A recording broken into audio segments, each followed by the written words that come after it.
Hello, one and all, and welcome to the next amazing Grip webinar, which is called Meeting Engineering, How AI-Powered Connections Are Rewriting Event Outcomes. Now, this is a series of webinars that we're doing on AI. To be honest, I might do all of the webinars on AI because it's so interesting. Everything's moving so quickly, and you guys seem to love it.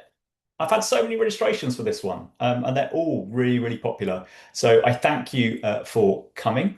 We've had so many registrations, it's untrue, and that's probably because we've got two of the best industry dons on this particular topic. They include Kevin Gray, VP and Market Leader, Entertainment Infrastructure at Forge. You're probably thinking to yourself, who's Forge? Well, you didn't see the news announcement in the week that it's formerly Questex and the other company that merged to become, the superpower of events. And I have Alex Anakiv. He is the head of technology at HumanX. So if you're thinking about data, if you're thinking about AI for your shows, this is the guy whose brains you really need to pick because he really understands what's going on under the hood of your events when it comes to meetings, data, AI, and all that good stuff. So please do share your questions as we go along. I will dip into them. Some of you have also given us some questions in the registration process. So we've got some lovely ones there, which we'll be coming onto. But the good news is this prep call was dynamite. I got so much out of it. And that prep call could have been a webinar on its own, but it's not. We've saved the best till last. Now we're actually having the webinar. So I'm going to get my lovely panelists to introduce themselves. Kevin, tell us a bit about you and what you do and about this new company that's come about. Yeah, sure. So first off, I'm vice president of the entertainment and infrastructure group here at Forge. Thanks for teeing it up there. But yes, that is the combination of Questex and Emerald that was announced, just a few weeks ago. The name was just announced last week, and I'll keep it short. But I think it's warranted just with a lot of people maybe asking like who Forge is. Really, there's kind of three things I could focus on as to like what Forge is all about. First, the scale piece, right? So the combination of Questex and Emerald is pretty massive. It makes us the largest US based events organizer with over 1,000 employees. Um, and I say events based organizer, but the second piece, though, as well, events are at the center of what we do, of course. Really, it's about focusing on those communities. We realize that events are just a moment in time, and we just see the opportunity as a way to interact with that entire audience year round via digital platforms and everything else, right? And the third piece, of course, is we're focused on investing in the future, including technologies, new models and things like AI and meetings, of course, which is why I'm really excited to be here today talking about this. Wow, exciting times at your end. So has it been crazy busy at your company given this whole change? Yeah, it's been a lot, but it's always exciting, right? We have there's already a lot of big conversations happening and how we can work together across all of the hundreds of different events and brands that we have. Fantastic. Well, thank you for joining us. And thank you to Alex as well for joining. Alex, I've got to call you out because when's your event starting? In a couple of weeks? This is crazy that you're on this webinar. So thank you. We thank you for your presence. And please tell us a bit about you and what you do. Thank you, Hugh. Yes, our event starts in September 22nd in Amsterdam. And I'm Alex. I've been a software engineer for over 14 years. Events have been my world for a while. Before HumanX, I was at the Web Summit, leading the team of engineers on their acquisition platform and websites. Today, I'm a head of technology at HumanX. I'm owning a platform behind our AI conference series in US and Europe, registrations, payments, the event website, personalized attendee experience, and the internal tools. A big part of that is working closely with product, marketing, sales, and other stakeholders, and applying AI across the platform where it actually creates value, which is basically what this whole talk is about. Great, and thank you for coming. And Alex is doing some really interesting things that I'd never seen before, certainly around registration and meetings. So hold on to your helmets. This one's going to be good. If you need to know more about what Alex is up to with HumanX, I've got a really good case study on the Grit website. I'll drop that in the chat later so you can go and have a look at it. So my first question is to you, Kevin. Why should we care about events, well, meetings at events? So, the tradition has been large conference, a keynote speaker, everyone goes to watch Bill Clinton speak. Great. And now we're seeing this whole trend around connections over content. So what's happening with meetings events? Why is this having a moment right now? Yeah, I think there's two different things, right? So the first piece is that content is everywhere. I don't have to dive into that piece too much, right? Because I think we're all pretty aware of that. You don't need to go see a keynote on something that you can probably learn about via a podcast or a webinar or an article.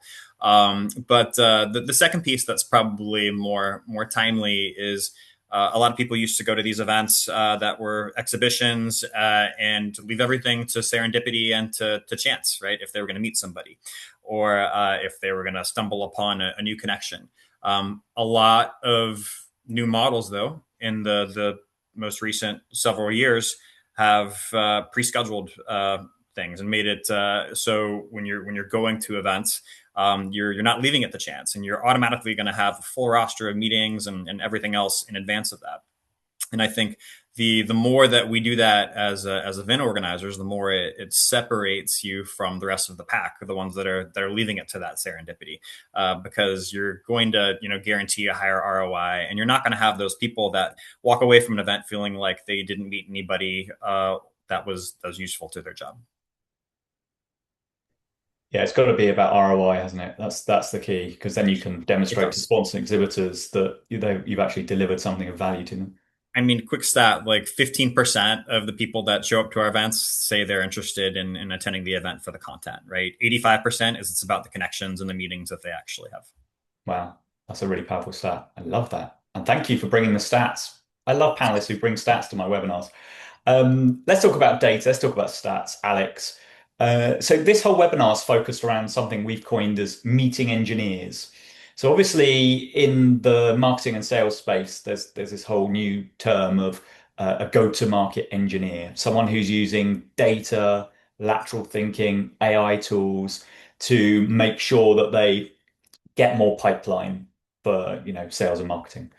Um, and so I feel like this is kind of happening now with events where, event organizers are using AI, they're using data, they're using lateral thinking to ensure that the right people meet, the right people are in the room in the first place and that they connect. So how are you guys at HumanX using those sorts of tools, that sort of thinking to make sure the right meetings are happening at HumanX? And tell us a bit about what those meetings are. Yes, absolutely. So I guess it's important to start with a quick definition. So meeting engineer is someone who builds tech that gets right people in the same room at the event. So as Karen also mentioned, people don't come to a conference just for the badge or keynotes alone. Keynotes can be a great starting point for a conversation, but not the target for which audience is coming. So my job is everything behind that. We collect the data about who's coming, the matchmaking programs we run on top of it, and the system that turns these two should talk in the actual meeting or on a calendar.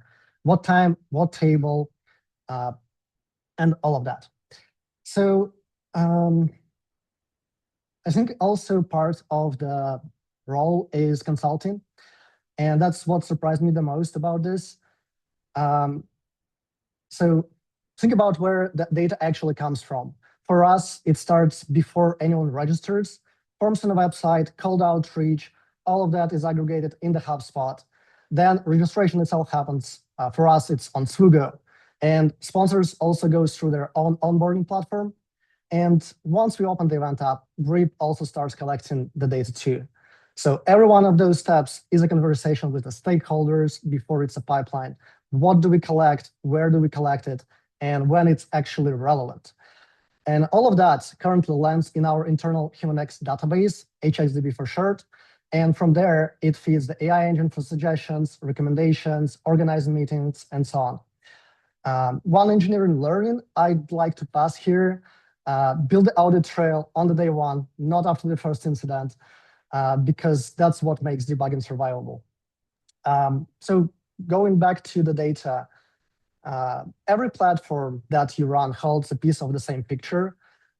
Bring those pieces into the place and something changes. It stops being the matchmaking data and becomes company data. It's also powering sales, marketing, ops, and all start pulling answers from it. We even took that one step further and exposed HXDB to AI through MCP connector. So our internal teams don't file a report request. They just ask a question and get an answer grounded in the data. How much this sponsor's ICP actually registered so far? How does supply and demand for meetings look like ahead of the event? And that's just a question now, not a project. So how are you taking all these disparate data sources and mashing them into one? Because you've obviously got registration data, you've got like engagement data from Grip, you're probably using other external data sources. How do you tackle all of that to make sure the right people are meeting? Well, that's mostly an engineering problem at this point. So we synchronize once we figured out everything with the stakeholders, which data we need, when do we need it, etc. We just synchronize it all into our internal database through different approaches, webhooks, data polls, etc. And what interests me, Kevin, is something I think you said on the prep call and something that Alex just mentioned. I'd like to go deeper into this with both of you, which is around consultancy. A lot of this job is consultancy.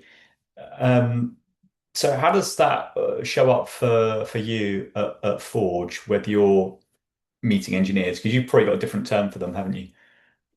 Yes. So I think you're talking about the industry relations role is what we call it, right?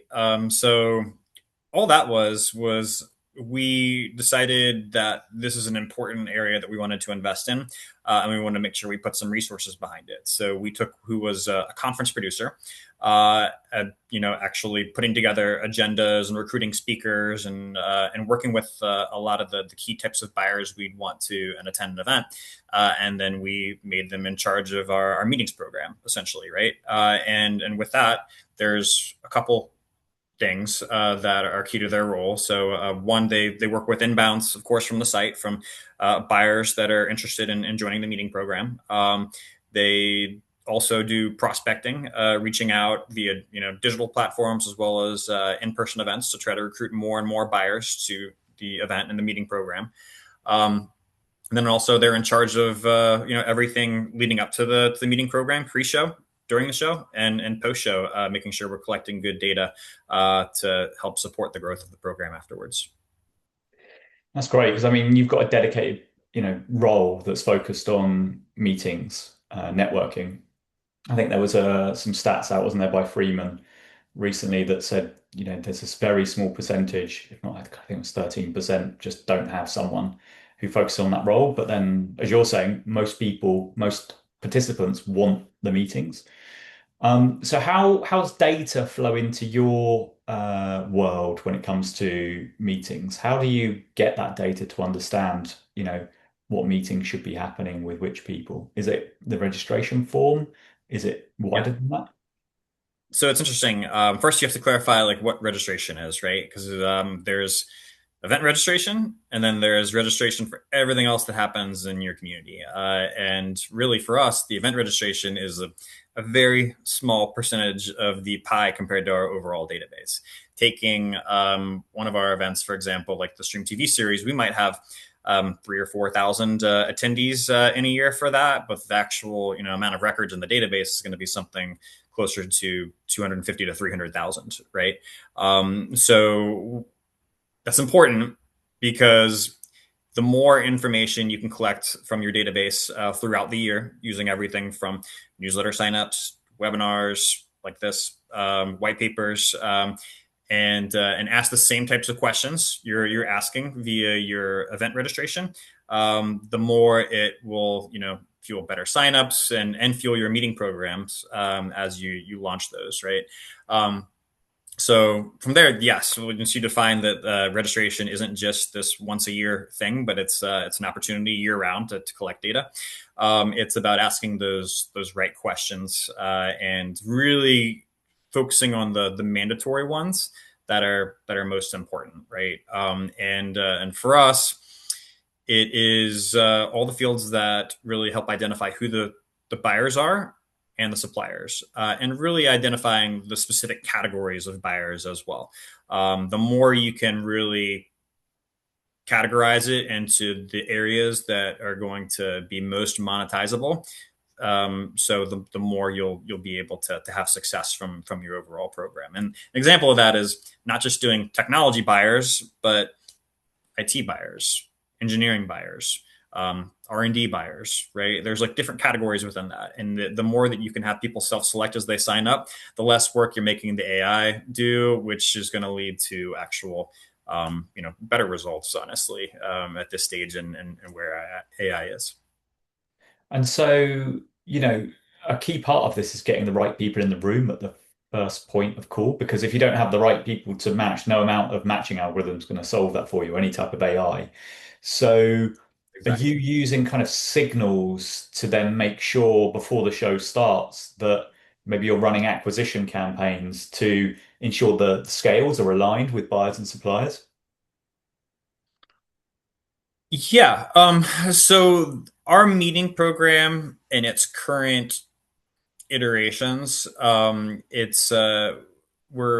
we're currently not using too much AI for the hosted buyer program, right? In the future, as it scales, potentially we could get there and integrate it in various other ways. But right now, we dictate first off, we try to get as many buyers as we can. We don't really set a cap. So we do have incentives for the buyers to join, and yeah, that usually costs us a little bit of money, sometimes $750 in incentives per buyer, getting them a free pass to the event and everything else. But we don't really set a limit on that, even if it costs us more budget, because the more buyers that we get to the event, the more successful the event's going to be, and we believe that more sponsors will come and everything else, right? So once we have that buyer amount, then it's about making sure that we have enough suppliers to actually join the program, with the buyers. And that's where we actually sometimes have a little bit of a challenge, is making sure that we have enough suppliers to fuel all the meetings from the buyers that we have collected, because it's not always necessarily a surefire thing. And Alex, just touching on that, what are you guys doing to make sure your meeting program works? Because you have a specific meeting program, don't you, that solves a specific problem. Can you talk us through what that is and how you make sure your balance is correct when it comes to buyer supplier mix? Sure. Well, first of all, we run three programs, each for different audience. So HumanX Connect is the peer-to-peer matchmaking open to all attendees. Venture Connect matches investor with the startups. And then there is Solution Bridge, our hosted by a program, a white glove curated matchmaking experience between adopters and sellers. And notice I said adopters, not buyers. And we actually renamed it. AI isn't a space where enterprise shows up with an exact thing they want to buy. They need help to figure out the suppliers and what those suppliers even offer. So the space is so new and moving so fast that most enterprises first want to work out on what they can adopt, given what they do. Calling them buyers was creating friction for us. They were not seeing themselves that way. And so we adapted there and named them adopters. White glove means the only thing we ask of participants is their preferences on a 3-tier scale. So must meet, meet, no thanks. Everything after that is organized for them. We curate the pairings, schedule the slots, book the space, and hand them a finished meeting agenda. So all they do is just show up and meet. And on the seller side, it starts with their ICP, so who they are actually trying to reach, title, seniority, company profile. And then the matchmaking is really pairing each seller's ICP against what adopters are trying to figure out. And every sponsor deal carries contractual meeting targets. So we track progress against those targets the whole way. So gaps show up while there's still time to close them, not at the event. Yeah. So obviously all these meetings that are happening, they're throwing off some sort of exhaust data. So you can see who's selecting who's saying it was a good a meeting or who said, it could have been better. as a data AI team, are you taking that information, those signals, to do something with it, whether it's that event real time or whether it's in, future iterations of that event? Absolutely. For example, we opened our solution brief program for Amsterdam yesterday, and we already getting around 700, maybe 800 now of the preferences. And our team, ops team and sales team acts on that data, so they can see in real time when those matches happen. They can see if we lack on some side, like if we need more of specific sellers, if we need more of specific buyers, and they can repurpose their marketing campaigns and outreach to a specific audience. And of course, after the event, we also take learnings from that, from the data, from satisfaction, etc. Um, so we load everything into internal database, which helps a lot. Then we feed it to AI through MCP connector, and anyone on the team can just ask questions. How that went, how that meeting went. Was this customer satisfied or not? What audiences were most present, what were less present, so they can act on this data for the next event. And also that works for new sponsors. So we classify every attendee against the persona catalog. So the pitch for the new sponsors becomes, here's how many people matching the RCP were in the room for the past event. We expect the same numbers for this one. And that real counts, not vibes. Then that gives a lot of value to the sponsors before they decide to purchase.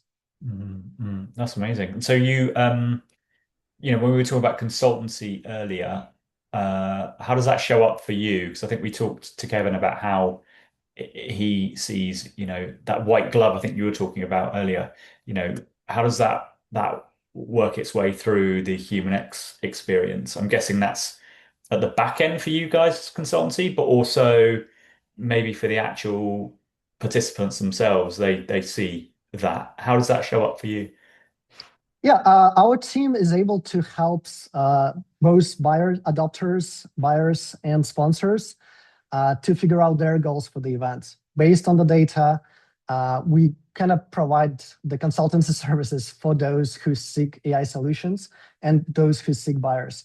We help our sponsors understand the audience, what that audience wants, what worked last year, what did not, and all of that helps. And all of that you're getting from your internal database that you built yourself. Correct.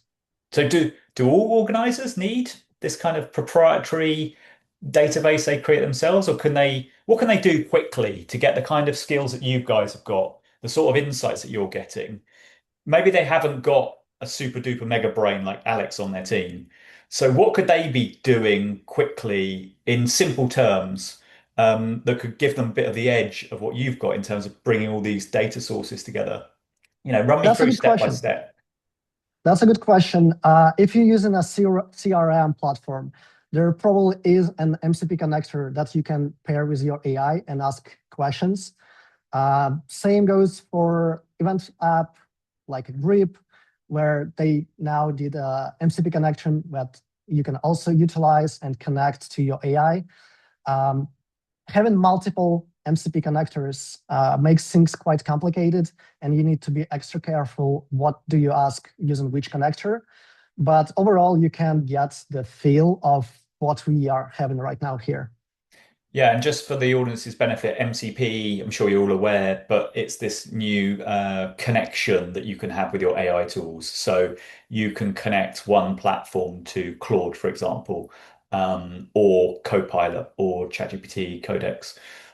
So therefore, you can ask your AI tool in natural language questions of your event platform if it has an MCP connector, which Grip does. So it was a good example the other day of, we created a skill for Claude which can look an exhibitor ROI. How many meetings did the exhibitor have? Who were they with? Who did they not have meetings with, but they probably should have done? So you can give them a post-event report by literally asking Claude to do that, and it'll pull in all the data from Grip because we have an MCP connector. Um, Kevin, MCP connectors, AI, is that something you guys are working on at the moment, or is there a roadmap to doing this stuff at Forge? There is somebody probably smarter than me over here working on those types of things, probably like Alex in the technology department, right? I don't know the things that I'm thinking about, and maybe this is just kind of a question for you and Alex, even the essential the way I see AI matchmaking working a lot better within the Grip platform and others that exist out there is one day when we have that ability to ask your AI agent, probably Copilot or whatever else is kind of natively integrated within your system, but ask them looking at the list of attendees within the mobile app platform who are the ones that I'm not in contact with today, that you can see in my CRM that I need to make sure that I'm meeting with at this event. Who are the ones that we've already talked to and have gone cold? Who are the ones I don't need to talk to based on where they're on the pipeline? And then having your actual AI agent, provide you that report with the ones that you need to connect with. Having Grip talk back and surface those recommendations to you based on what's happening live in your CRM. So I don't know if that's possible today through MCP. I think the big challenge that you're going to see with that is probably just going to be the adoption rates are going to be slow just because people aren't used to it. They're not going to want to, risk giving up data and like things like that. But I think that's a really interesting thing to talk about for how, that we can see kind of evolution in that department. So what you're saying there is you are thinking of a future where the participant has their own access and they could be seeing who they should meet, or is this more about an Yeah. organizer finding net new participants to ensure the balance of those meeting programs work properly? I'm actually looking at it more from a participant perspective, right? Like, wouldn't it be great if I could log into a mobile app for an event that I'm attending and have some type of connection to the CRM where it'll, see in the actual event app, these are all the attendees that are at the event currently. Your CRM is going to know exactly who you're talking to from a sales perspective and everything else. And if there was an integration between the two where it could, say these are the people that say there's thousands of people that are already in that mobile app, it can actually search through them for you and say, these are the ones that are currently in your pipeline that are already attending. These are ones that you guys have never talked to before, but you should. And provide those types of recommendations that's actually tied in with what's happening behind your business. Because right now, what happens is if you're actually an attendee for an event and you're looking to sell at that particular event, a lot of it, yes, there's recommendations that are happening that are going to be able to help to some degree, but really a lot of it is still manual. You're having to look through a lot of that to decide. All right, yes, it serves me these recommendations for some people, but I already know these people, right? I know they're not a good fit for my product, or like they were former customers of ours, and they might not, be worth my time. It takes manual work to go through all that and decipher it. Whereas if there was an integration with an AI agent that could, bring in all the knowledge from the CRM, it would make that job a lot easier. Yeah, I think you've just uncovered our internal roadmap. Yeah, so there's stuff like that coming down the line. I think what we're seeing at Grip at the moment is that people are kind of already doing that. There's already agents, looking at the event list and then understanding, who is the right score, kind of enriching them, scoring them, and then these agents are reaching out to book meetings. I mean, I would throw that question over to you, Alex, which is, how do you solve this problem in the future where it's agents talking to agents to book meetings? So I'm a participant, I've got my own agent, and I talk to the event app because it's through an MCP connector, and it sets up a bunch of messages to book meetings with people. And suddenly you see that utilization from, a couple of messages, three, four messages going out per participant to hundreds because it's a machine doing it. Um, how do you like solve for that future? Because it's coming down the line very, very quickly. What do you think that impact is going to be on HumanX? That's a great problem to have. That would mean the AI adoption rates are through the roof and everyone is using AI. And I will be happy to see that future where you don't need to spend your time on organizing meetings, dealing with communications and setting up times, etc. You just ask your AI agent, and it finds a solution for you. It finds people with whom you can connect, and arranges everything. But then, it comes to how many buyers or suppliers you want to meet. And I think events are still relevant in that future, because you probably want to come to a place where you can have a lot of meetings in one day, speak with all of suppliers and adopters that you'd like to, and that your agent set that up for you. But I still think that conferences won't go away in that future, because it's way better to have a dedicated place where you can have those meetings. You can go to a keynote, and that will be a great starting point for your networking, and so on and so forth. I'll What add to if you that. have? Sorry, go I on. just don't. It's going to be an integrated thing. I think is my take. Like one, like it'd be great if you could have those recommendations that are actually surfaced. I think from my perspective, I would think that there would be some type of approval layer where the person that once they see the recommendations, they could then select, all right, these are the ones I actually want to meet with. There's only so much AI can do. And I don't think you want to leave that to chance, because your time is very valuable when you go to these actual shows and conferences, right? So after that approval layer, then the AI agents will then schedule the meetings for you, right? That's something that AI could easily take over, I think. But I do think there's going to be a human element within that, where it's not going to be, totally automated. And how do you solve for that today, Kevin? Because obviously you're probably getting super swipers and people in sales who are trying to have meetings with the CEOs of other companies, these VIPs. How do you protect their time today? Is it simply a case of that you're having kind of quotas or limits on the amount of people who are requesting meetings with certain other people? Yeah. So, it really, you're asking kind of like two different things, right? So one, if there's attendees that are, coming to our event, they're going to set their own schedules, of course, right? But the second piece though is if they are part of the actual hosted buyer program, the way that we do it is you have to have dedicated times that you do this, right? So we set aside typically in our program 2 different blocks, 75 minutes each.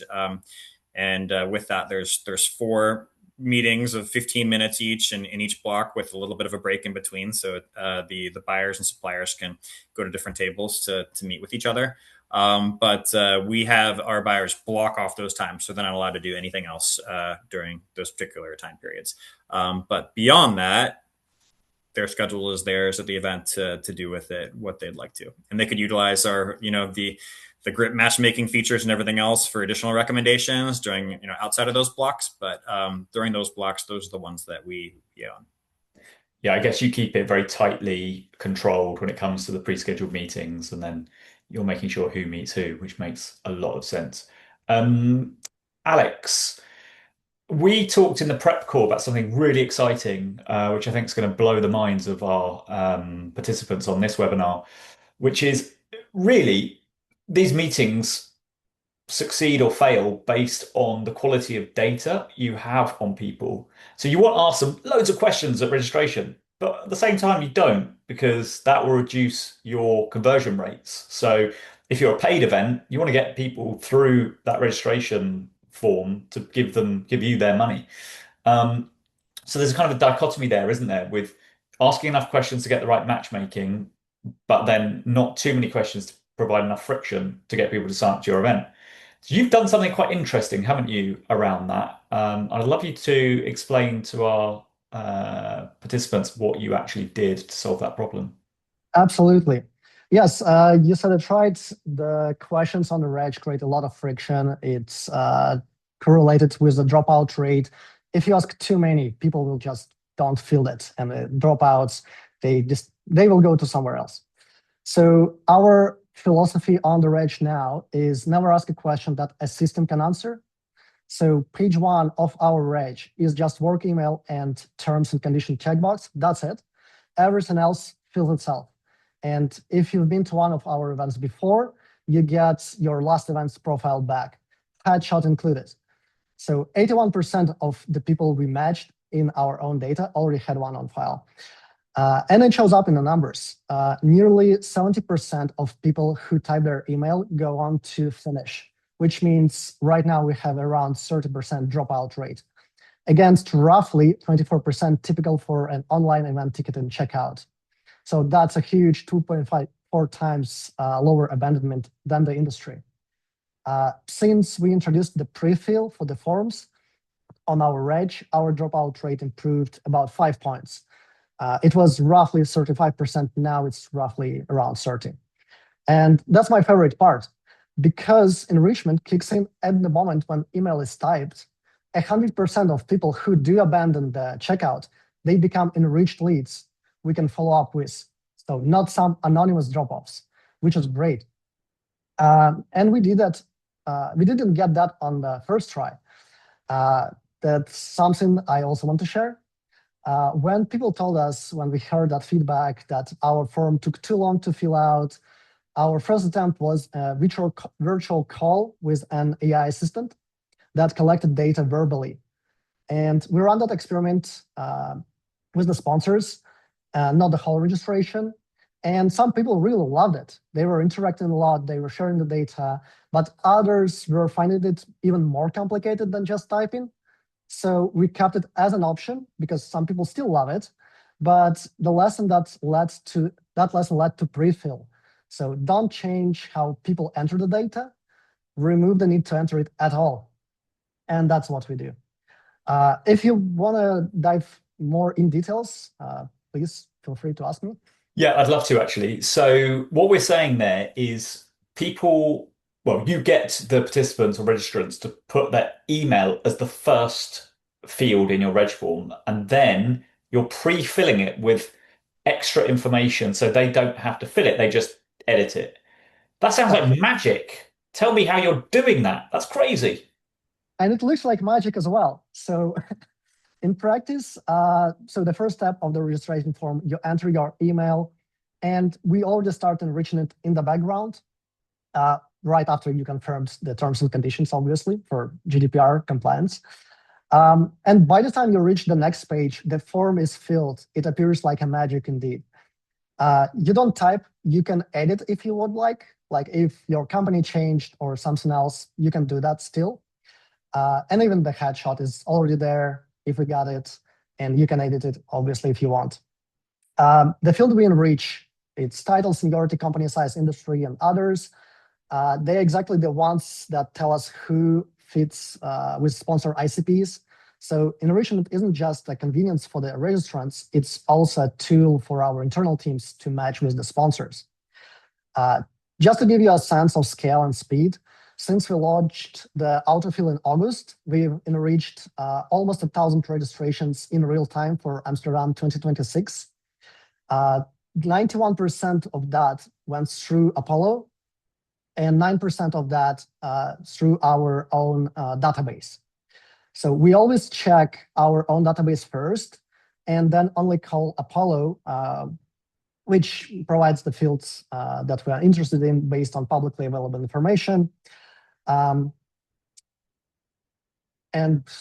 yeah, for the first year regional event, the numbers we got were kind of expected because it's a new location, new audience coming.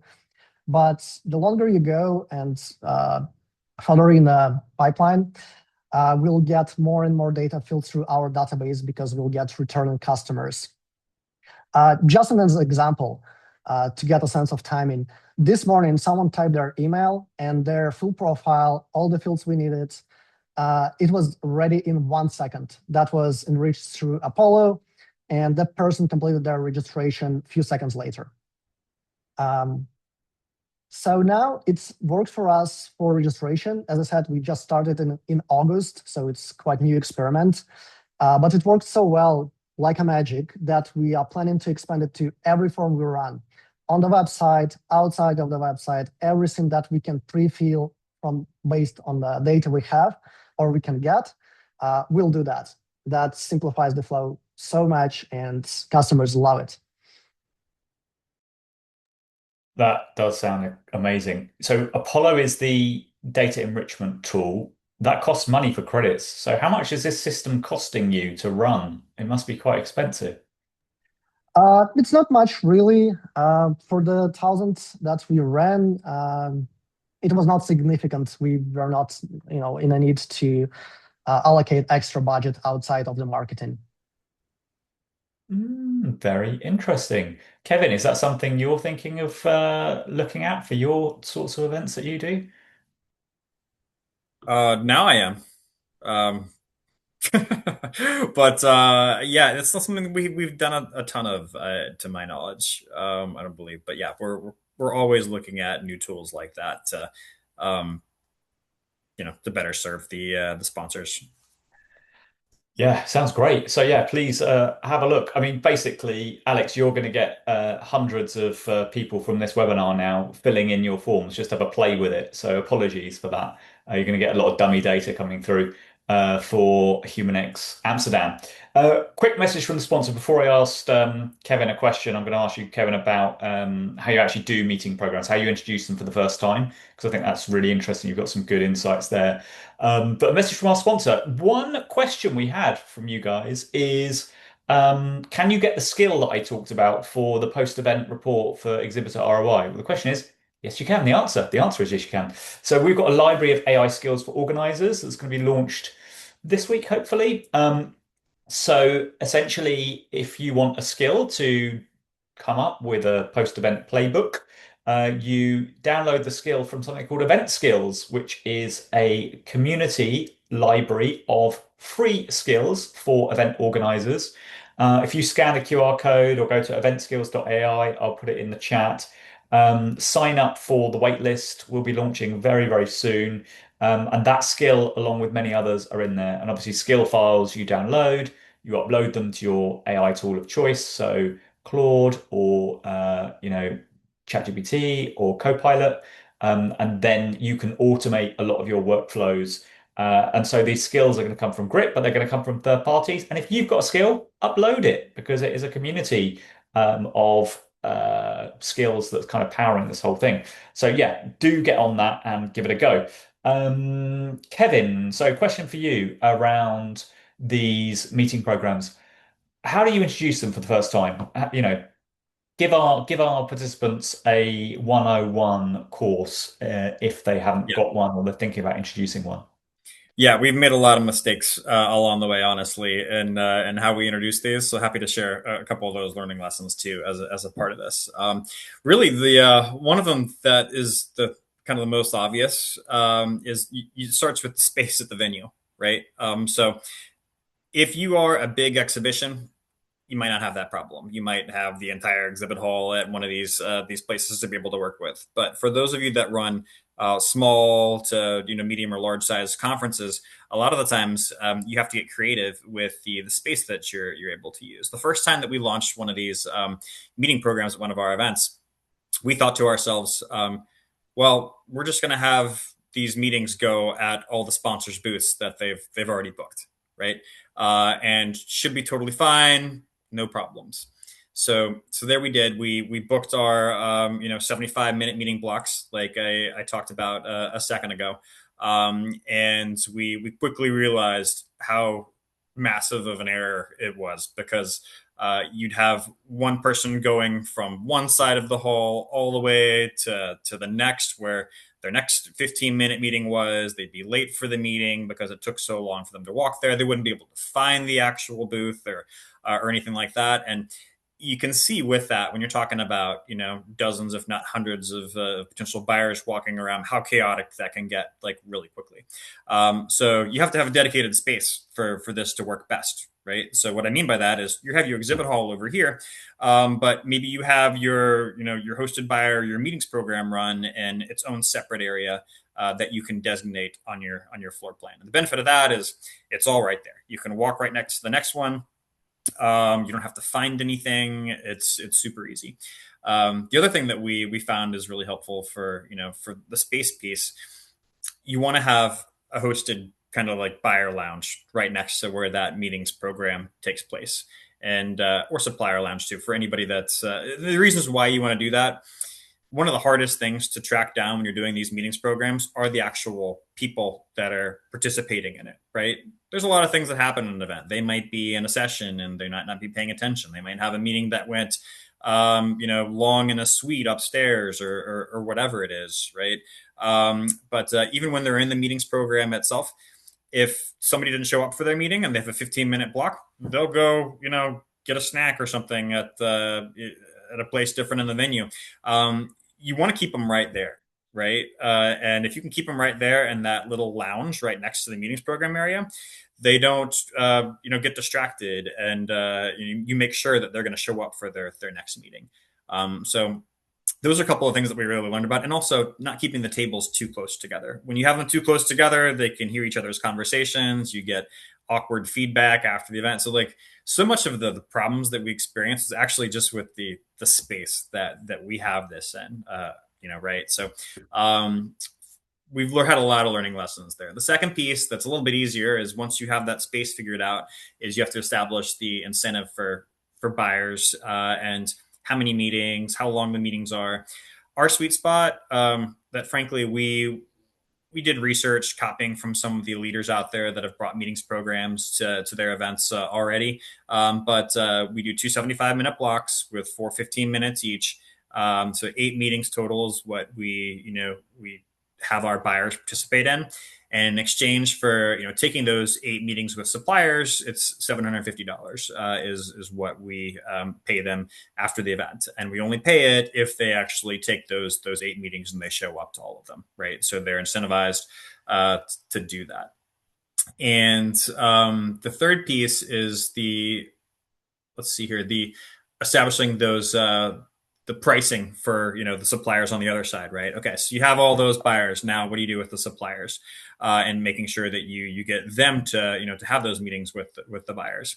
You would think some markets might be super easy, and every single one of your sponsors and partners is going to want to participate in this. That's not always the case from what we found, right? The more suppliers that we can participate in that, the better, because they're going to have a significantly higher ROI.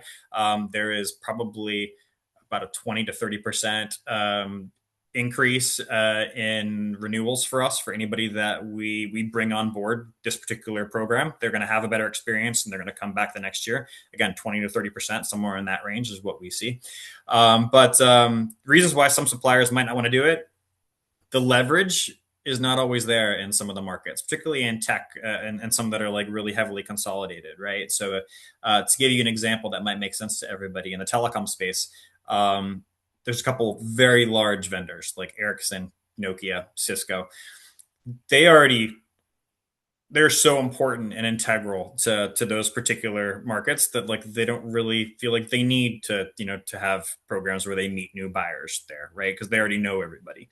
Or in the content space, Disney and Paramount and them, they don't really need to meet with content buyers, and meet new ones, because everybody wants to buy Disney and Paramount content.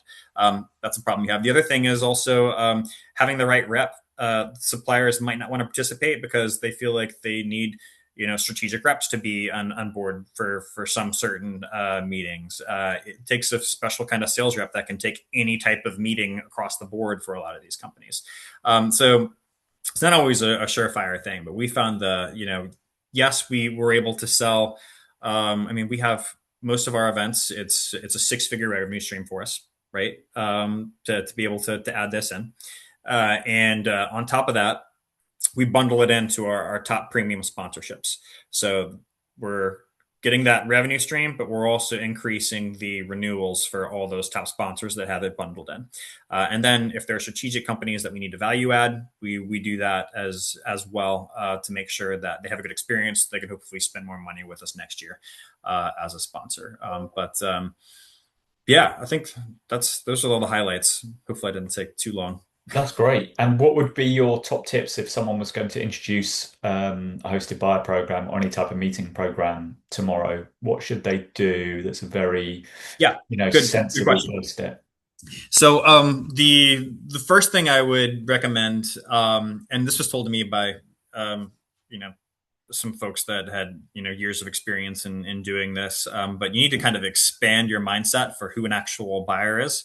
You might have this narrow kind of representation that it is only a technology buyer or engineering buyer at my event, but in reality, there's a lot of other people that people want to meet with. So you have government buyers, you have investors. A lot of the times, there's marketing buyers that are buying like marketing technology, and they're not necessarily like the same IT engineering types, right? But the more different kind of buckets that you can add to your meeting program, in turn, it attracts more suppliers, more sponsors.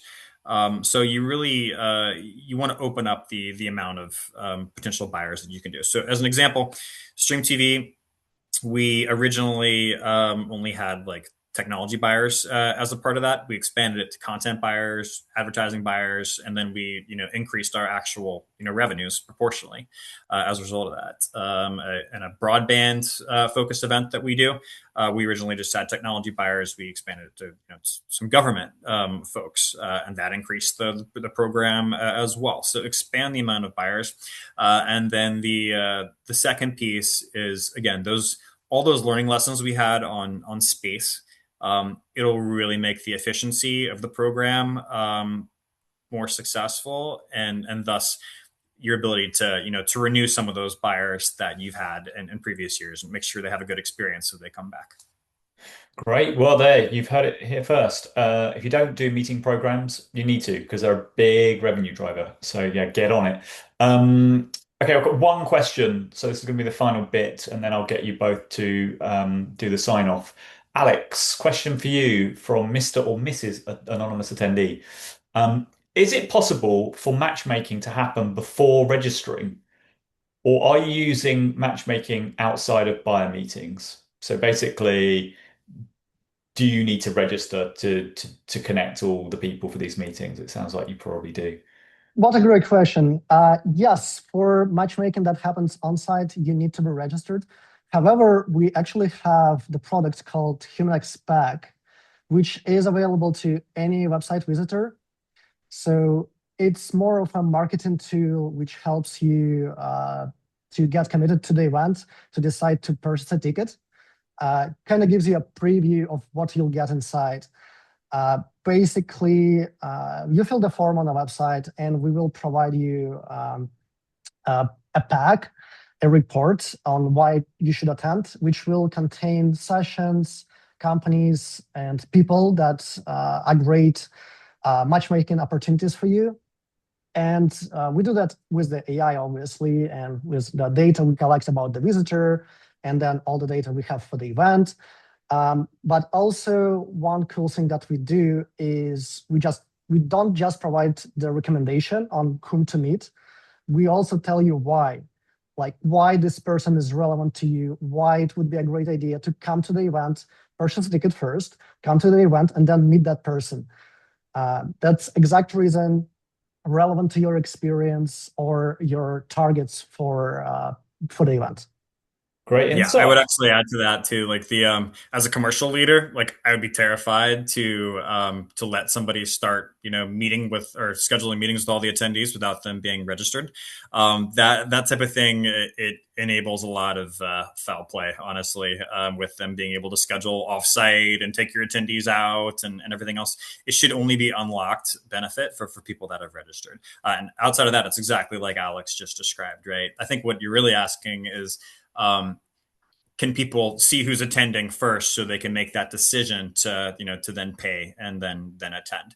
And in which case, yes, absolutely. You can surface those recommendations for all the folks that they need to meet with at that event, develop specific, persona pages and stuff that highlight all the buyers that are at the event that they need to meet with, or suppliers, everything else, right? But yeah.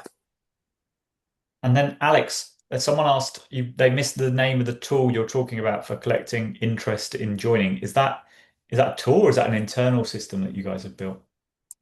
Yeah, you mean the HumanX Pack that I just described? Yeah, it's HumanX Pack, also known as Why Attend Report.